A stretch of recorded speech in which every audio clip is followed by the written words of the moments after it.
સુરતના મોટા વરાછામાં કારગિલ વિજય દિવસની ભવ્ય ઉજવણી કરવામાં આવી. સુદામા ચેરિટેબલ ટ્રસ્ટ દ્વારા આયોજિત આ કાર્યક્રમમાં નાયબ મુખ્યમંત્રી હર્ષ સંઘવી, આરોગ્ય મંત્રી પ્રફુલ્લ પાનસેરિયા અને અનેક સામાજિક અગ્રણીઓ ઉપસ્થિત રહ્યા.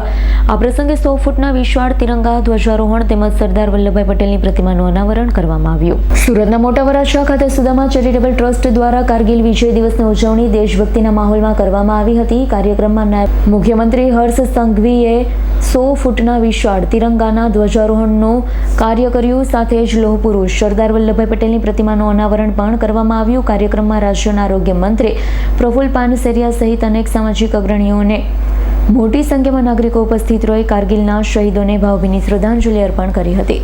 રોનક પટેલ. રોનકભાઈ, આજે કઈ રીતનું આયોજન છે? જી બિલકુલ, આજ રોજ 26 જુલાઈ એટલે કે કારગિલ વિજય દિવસ નિમિત્તે મોટા વરાછાના રામચોક ખાતે 100 ફૂટ ઊંચા રાષ્ટ્રધ્વજ ધ્વજારોહણ તથા સાથોસાથ અખંડ ભારતના શિલ્પી એવા સરદાર વલ્લભભાઈ પટેલ સાહેબની મૂર્તિનું અનાવરણ કરવામાં આવ્યું હતું. અચ્છા, કોણ મુખ્ય મહેમાન તરીકે ઉપસ્થિત રહ્યા? જી બિલકુલ, આજ રોજ ગુજરાત રાજ્યના નાયબ મુખ્યમંત્રી શ્રી હર્ષભાઈ સંઘવી સાથોસાથ રાજ્યના આરોગ્ય મંત્રી શ્રી પ્રફુલભાઈ પાનસેરિયા તથા સુરત શહેરના તમામ ધારાસભ્યશ્રીઓ, પાલિકાના તમામ કોર્પોરેટરશ્રીઓ તથા રાજકીય આગેવાનશ્રીઓ, સામાજિક અગ્રણીશ્રીઓ અને ઉદ્યોગપતિશ્રીઓ તથા મોટા વરાછા તમામ જાહેર જનતા આ કાર્યક્રમમાં જોડાણી હતી.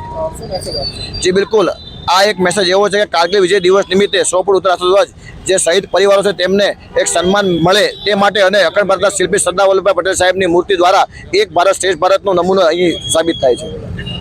Bureau report S9 news Surat.